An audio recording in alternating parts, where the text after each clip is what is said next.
Welcome to Voices of the Plaza, the podcast, hosted by Peggy MacArthur. This is where we amplify stories of empowerment, innovation, and success from the heart of the Global Business Plaza. Each week, Peggy introduces us to one of the creative business people, entrepreneurs, and industry experts who are shaping their fields and redefining success. Together, we'll explore unique journeys, highlight remarkable expertise, and uncover the inspiration behind their success.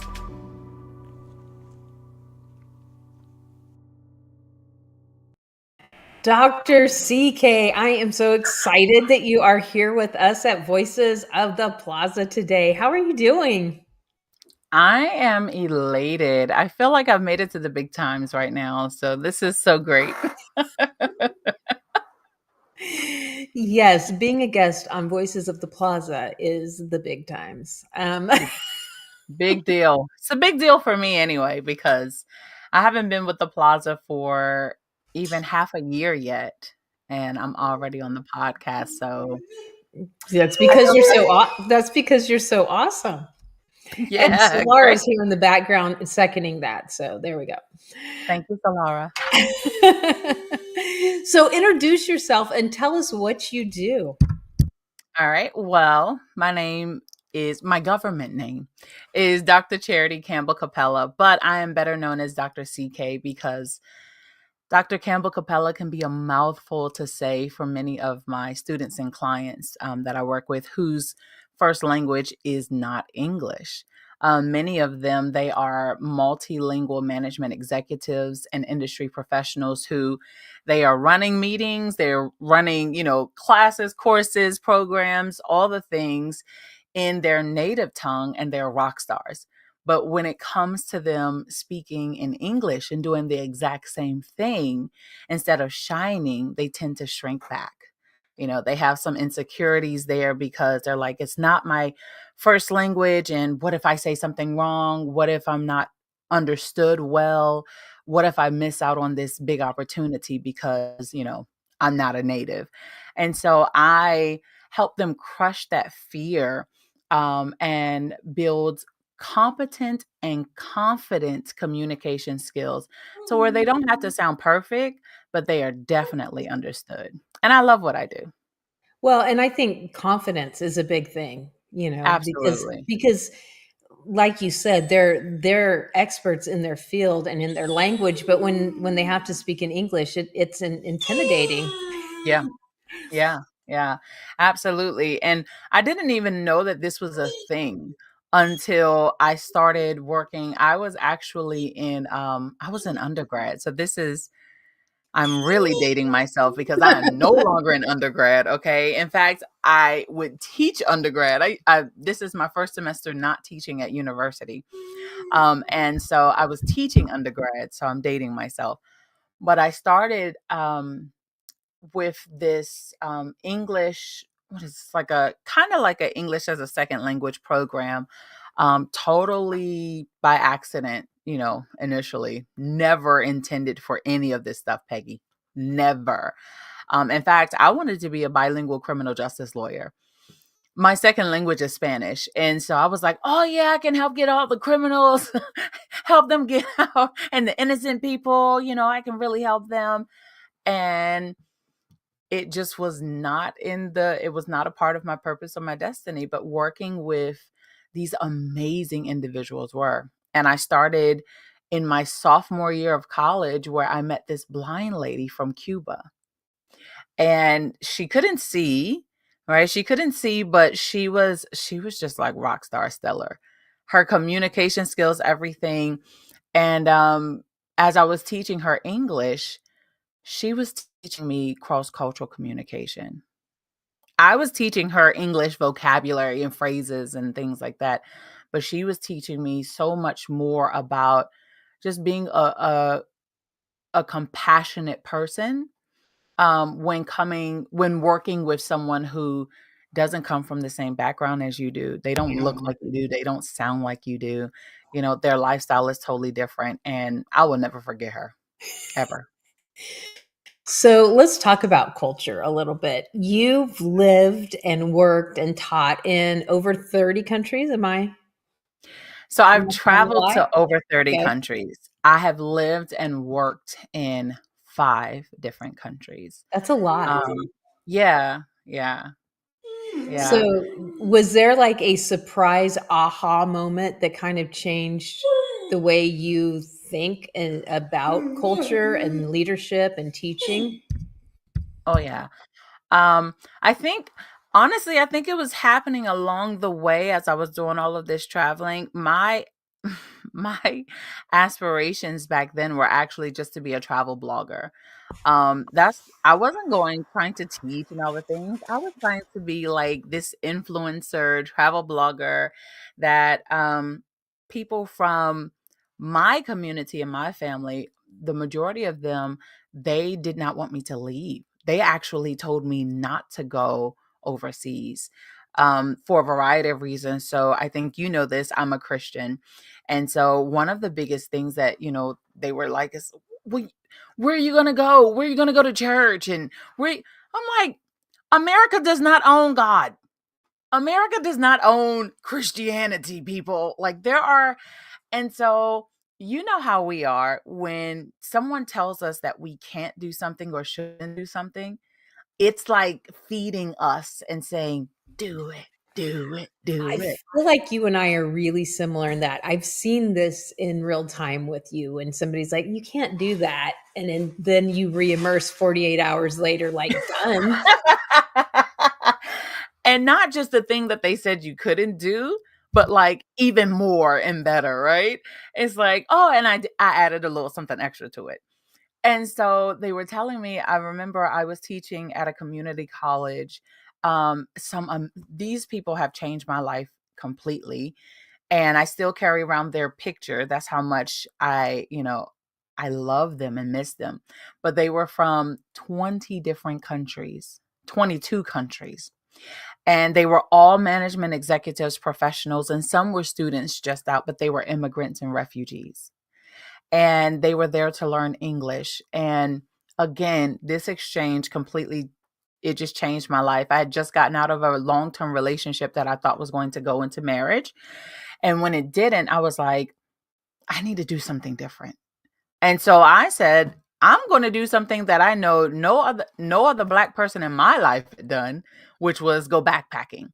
So here I am talking about backpacking through Europe. Peggy, That is nobody, that is nobody, that is hilarious. unicorn, unicorn. And so I told my students, and they were like, let's create you an itinerary. And they started putting together the places that they felt like I should go to, most of them their home countries. Um, and I was set. They brought me they surprised me. And I'm one who I'm like, I'm not gonna cry in front of people, like, especially not the ugly cry. Oh, Peggy. Oh, Peggy. I ugly cried in front of them because they were like, "We don't just want you to go." They made me a video, of all of these language saying in their languages, "Goodbye. We wish you the best. You were the best teacher ever." Like even now, like, it's like tears trying to come up, but and then they brought me these backpacks that I would need to travel around the world. I still have the backpacks because they were that durable. And I'm like, nobody told you to spend money on me or to do any of these things, but they did. And we still have our WhatsApp group today. So shout out to all of my family. I still call them Aw. family.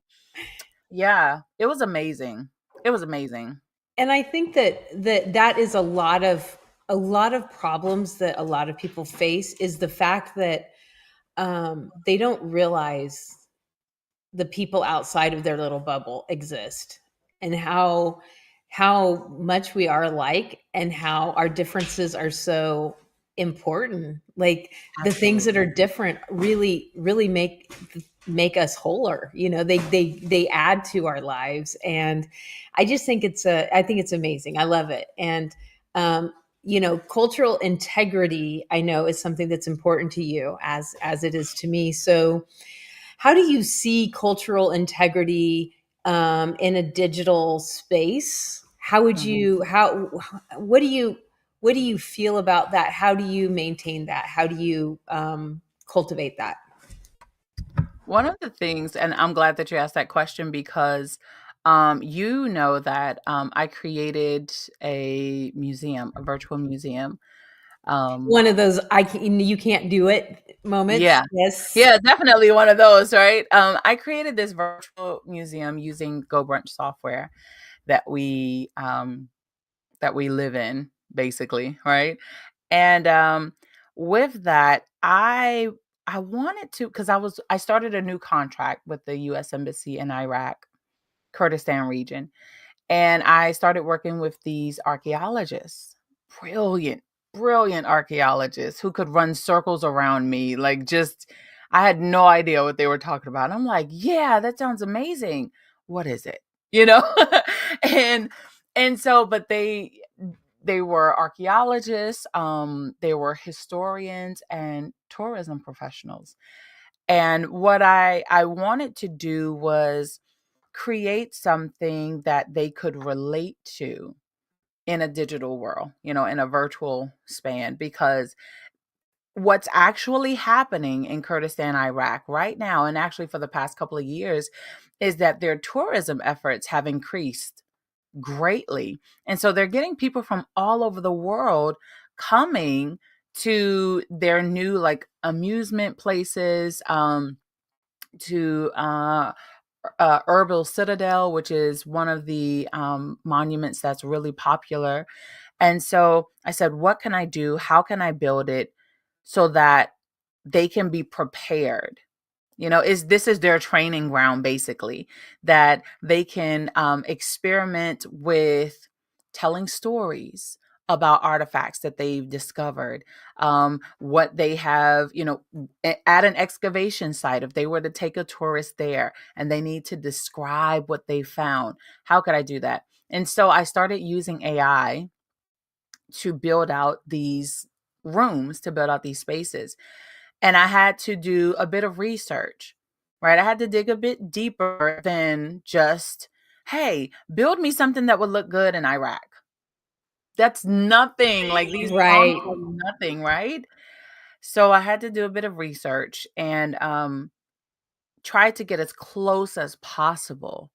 And this is what we were talking about at the World Expo, where history meets innovation, putting the two together. And so they loved it. They were able to create stories about the artifacts. The next big move that we are doing, though, is many of them are wanting to provide images of artifacts that they have actually dug up, things that they have found, and for me to go into the rooms and put them there, embed them there, cut out the background.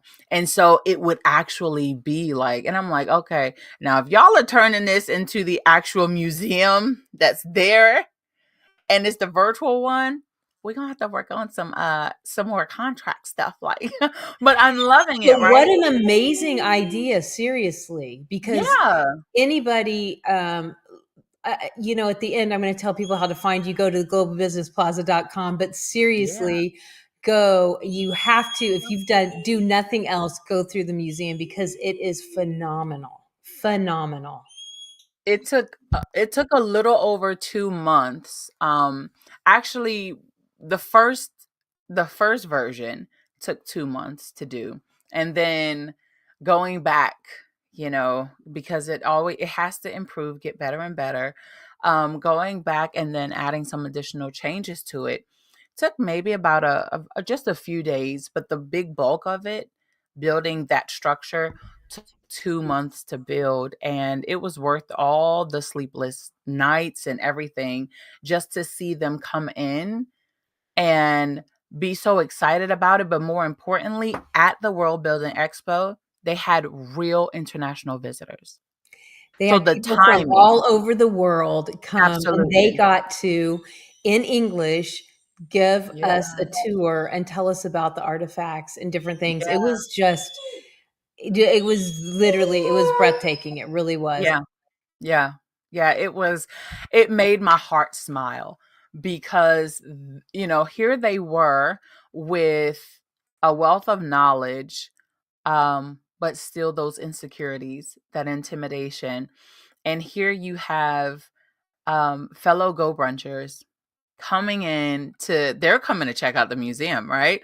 But also um, getting to meet they were tour guides, for the virtual museum, getting to meet the tour guides and sitting through and being patient.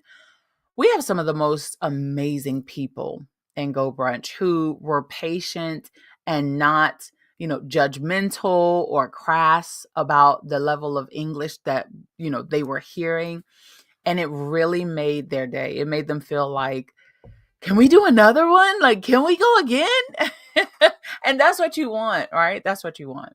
Yeah, absolutely, Yeah. absolutely. It was an experience that I'm really glad I got to experience for sure. Yeah. I was shocked to see you come in because I was like, Peggy, what are you doing here? You are running the World Business Expo. Who gave you time to? I was like, there is no way I am missing this. Absolutely no way, no way in the world. Yeah. Yeah, it was great. It was a great experience.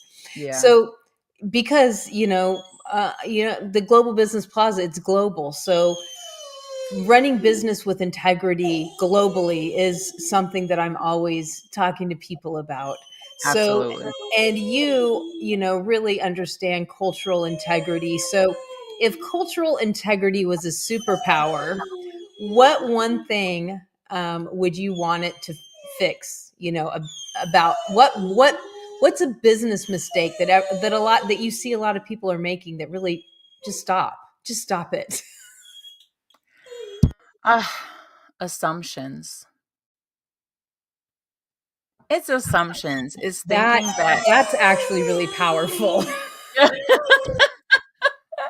And I was not prepared for these questions, by the way. For those of you who are watching live or the replay, you're like, oh, she was coached. No, not at all. This is, and I say I wasn't prepared, but let me change that. Life and traveling and being one of the people who assumed. That's what taught me that assumptions is one of the biggest mistakes. And this is on so many different levels, assuming that you know about somebody else's culture based on what you see in mainstream media or on TV. That's awful. Don't do that. Because most of it is absolutely conflated and it is wrong, and it is based on other people's biases and prejudgments. It's wrong. The other assumption is thinking that you are superior because you come from a Western culture. My goodness. That uh, I literally that it reminds me of the mentality that I had when I moved to China. China changed me, okay? Let me just say, you asked earlier about the things that really changed me. China was the thing, the place, the stage and chapter of my life that completely changed me when it came to cultural intelligence, cultural um, awareness, and also cultural integrity. Because having assumptions and then this like puffed upness, right? I have no better term for it, but like I don't even want to say like this pride, but it was really like this just puffed upness about, well, this is how we do it in my country. Well, go back to your country. If it's that important, why are you here in my country talking about what you do in your country? And that's what I had to learn. It's just these assumptions, and then also too the stereotypes. That's a part of assumptions, right? Mhm. When we have people who we're in America. When we have people who come to Western countries, when they come to America, they come to the UK, they come to Canada, Australia. When they come to our countries, it's not always because they had a choice.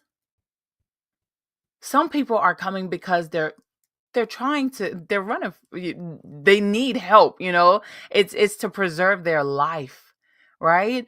And then some people are coming because they're qualified, they're extremely intelligent, and they can be a good resource. They can be a good help. And in return, we should make sure that they are well cared for. But, you know, we're not going to dive deep into that because I could get in trouble, Peggy. So assumptions is the answer. Assumptions, that was very powerful, and to keep you and I both out of trouble, we will just leave it at assumptions. Okay. And but it's so true because, I grew up in a very small town, and there was 900 people in the town that I grew up in. And Wow. when I moved to the big city of Tulsa, Oklahoma, Wow. yeah, that's that's how Shock. small my town was.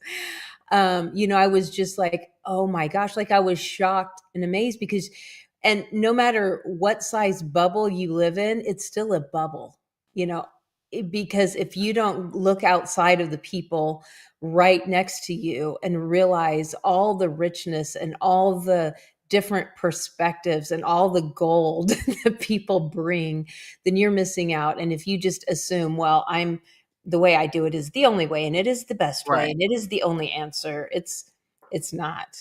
It's It's not. not. I mean, we've had beautiful cultures survive for thousands of years before Without without without our our help. input or without our Exactly. help. So, Yeah. mhm. Mhm. So I want to go back a little bit to your teaching because ultimately you are a teacher, right? Yeah.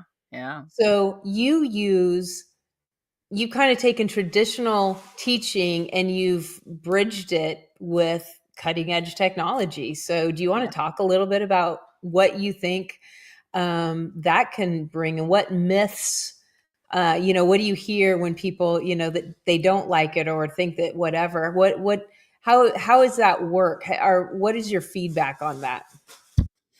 One thing, and I was in a meeting yesterday and the host called this out and I was like, thank you. He said, one thing about Dr. CK is that she is an early adopter where most people are afraid to, really implement AI or other technological tools in their work. She jumps on it, so she can try to figure it out, workshop it and do the things and then customize it to make it her own. And I had to do this starting back in 2020. I told you all I was living in China, so I actually lived in China for 5 years, and I just returned from. I came back to the States to give birth to our son. I was not expecting to actually still be in the States, so that's another thing. But back in 2020, as I was doing a mini tour of Africa, so I went to 6 different countries in Africa, and I was on a missions trip for 2 of the countries, and we were sitting. I will never forget. We were sitting down and we were looking at the news on WeChat, which is China's like social media and messaging app, and we started seeing like all of this stuff about COVID. And, we were like, what is this? What's going on? Because we were supposed to return in a few weeks to China. Right. And so we're like, what is this? We're seeing all the mayhem. Long story short, I couldn't go back to China. I was talking to my university admin, and she was like, Dr. C is so bad. This is before I got married. She was like, Dr. C is so bad. I don't think you can come back right now. And I was like, just try, please. I don't have anywhere else to go. I just want to go back to my apartment. And so she was like, well, if you come, you'll have to go through a quarantine, but we don't know how long that will be. And me, in my mind, I'm like, no, it's okay. I'll go somewhere else. I'll find somewhere to go. Because I'm not going to do that. I had no idea what it was like. So I came back to the States. No school. They thought we would only be away from the university for like a few weeks. Peggy, it turned into almost a year. I was in Mhm. the States for 10 months before I was the first person to go back. The other teachers were like, we're going to wait a little bit longer, but I was the first to go back. While here, while here, I had to get creative because Zoom is not accessible in China unless you use a VPN. Mm-hmm. So I had to get really creative with how I taught my students. So I created like an online platform, which was like Blackboard, right? And then Uh-huh. I integrated something that was allowed in China. So I already had it downloaded. It was allowed in China. And I would stream my classes to that. And then I created like the social media hub for my students. So they would post their discussion boards, they would post their remarks, I would be like, give me feedback, put a thumbs up in the chat, all the things, right? All the things during COVID. And then fast forward, whenever I had to do virtual, I continued, but then I started looking for other platforms. And I came across one when I was working with these industry professionals in Vietnam. I came across one that allowed me to do pretty much what GoBrunch does, but with all the restrictions. I couldn't design my own, like, background layout and couldn't change the seat size, none of that stuff really. So I guess it really didn't let me do anything that GoBrunch does. And I was crazy about it. They were. They were like, wow, this is so cool. That's where we had our classes because it changed the environment in their mind. They saw a beach, they saw this department store. And so fast forward to Go Brunch. Now, whatever department they are working in, whatever industry they're working in, I create the background for that. I create this room, this immersive space that not only identifies with their trade, but it creates this feeling of I'm learning something that's going to help me in the real world. And so that's just a piece of it. Like, it's been one of the most amazing things to take cutting edge technology and tools and introduce them into traditional classroom settings that really makes people engaged. Because what I wasn't going to do is allow someone to join in a class, have their camera turned off the entire time so that they can multitask and do all the other things while I am teaching. If I have to be here and on camera, you have to be here and on camera. And being in a space like Go Brunch makes that a lot more easier. It just makes it much more easier and a lot more fun. Yeah. It's definitely a lot more fun too. I love that, and you learn better when you're having fun and when you're engaged and when you're, it's proven, it's a thing. Mhm. It is a thing. So you also have spoke on a lot of stages. You are a speaker, as well as a lot of other things that we haven't even covered. But I'm interested if there's been an offstage moment that really let you see the impact that you're making. Really, with not just your students, but with the audiences that you engage with. Offstage moments. Um, yeah. So I'm in the process of launching a new program for my people. These are my people, right? And in the process of doing that, very first time doing that, super, how imposter syndrome tries to set in and they're like, "Oh, you don't have the experience. What are you talking about?" And so I remember praying one day. I was like, "God, I don't know what to do." And he was like, "Why don't you just send a message to the people that you've taught and ask them what they feel about the way you teach and also the things that you've taught them?" Oh my God, Peggy. These people, these people from every country that I'm talking about Spain, Mexico, Cameroon, Tanzania, Egypt, Kenya, Ghana, um, uh, France, oh yeah, Belgium, Switzerland, gosh, of course, China, Vietnam, um, the Philippines, because they speak Tagalog and a few other things over there, right? And just a few others. And I'm like, they're sending in all of this stuff. And I found that the common theme that their responses were to me, that their feedback and reviews were, is that I gave them confidence. I gave them like, I'm getting emotional even now. They were like, you gave me confidence to communicate when I felt like my English wasn't good enough. Now I can one from India whom Nihal, I totally appreciate. She said, when I came to the States, I couldn't speak English at all. And now I'm back in my country.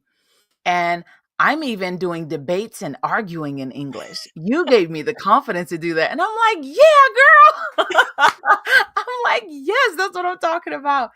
But just different things like that. And then also having, this is the kicker right here, having men from predominantly male, male societies, right? The type of Right. societies where women aren't really supposed to, especially over in the Middle East, having them to say that I gave them confidence in class. I helped them with their insecurity with speaking, and that they learned so much from me and that they loved my teaching style. That to me was like, okay, this is bigger than me. This Mhm. is way bigger than me. And just seeing, like I said, when you genuinely care about people and you want to see their success, when they have success, when they achieve it, you feel like it was You you. you won. It feels like it was you because they're now a part of you. And so off stage, that has been one of the biggest wins, biggest, transformations that I've had, is getting feedback from people over the years. Some of these people hadn't been in my class for 10 years, and them telling me, I still remember you. You were still my favorite teacher. So I'm going to use that story as a little business tip for anybody that's listening, because a couple of months ago I did the same thing. I asked for, hey, would anybody like to give a testimony about the Global Business Plaza? And I thought like 4 or 5 people might do it, because it's. She stopped growling and now she's got a squeaky ball. You're welcome, Oh, guys. it's Welcome okay. to live TV. Um, We love you, Solara. anyway, I thought maybe 4 or 5 people would say, "Yeah, I'll do a testimony." 22 of y'all, and and the reason I say this is a business tip is because when you're building a business, you think, okay, these are the things I help people with. These are the things I do, and then when you talk to them and listen, it's like, oh, I didn't know I did that. I Right, didn't know this was going on. I didn't know that right. was going on. Like, wow. And then it helps you define your message, and it helps you even define your programs, because you're like, oh, this is what they like. Let's put more Yeah, energy into this. And so that is exactly. so um what one thing would you like to leave all of our listeners with today? Whew. I think the biggest thing is to, when you see someone who is not from your country, when you see someone who is, they're from another country, they might look like they have all the confidence in the world. They might have a persona on, just this mask saying that, oh yeah, I'm here, I've made it, and all the things. But you have no idea what they really had to endure to get to where they are. And you don't know any of the insecurities that they may have. And also, if that intimidates you, then I would definitely say, you need to have what we call a come to Jesus moment. You need to have You need to sit down and have a chat with yourself to find out why someone's endurance, why someone's ability to survive against all odds affects you in such a negative way, why it intimidates you. What does it have to do with you? Think about all the things that you could be going through and how you need to survive them so that someone else can see you and they want to be a part of whatever it is that you are involved in, right? They want to let them see your goodness, not let them see that, oh, here's another American that, I should be, hanging my head down around, or that I should seem inferior, because that's definitely not it. You have no idea what they had to leave. Some of them have high degrees, from higher education, and they are no longer able to work in those jobs. They had to come, and they were doctors and lawyers and contractors and all the things that had thriving and surviving businesses there. Now they're here, and they may be working at your child's school, scrubbing toilets or doing, you never know. You never know. And if you want to know, get to know that person and ask. Asking is better than assuming. I love it. I love it. Thank you so much for giving us your insights and your wisdom and your presence. And I've really enjoyed this. Thank you so much. Pleasure. Thank you for having me. Oh, well, I was excited about today. Oh, and now we'll see you guys next week.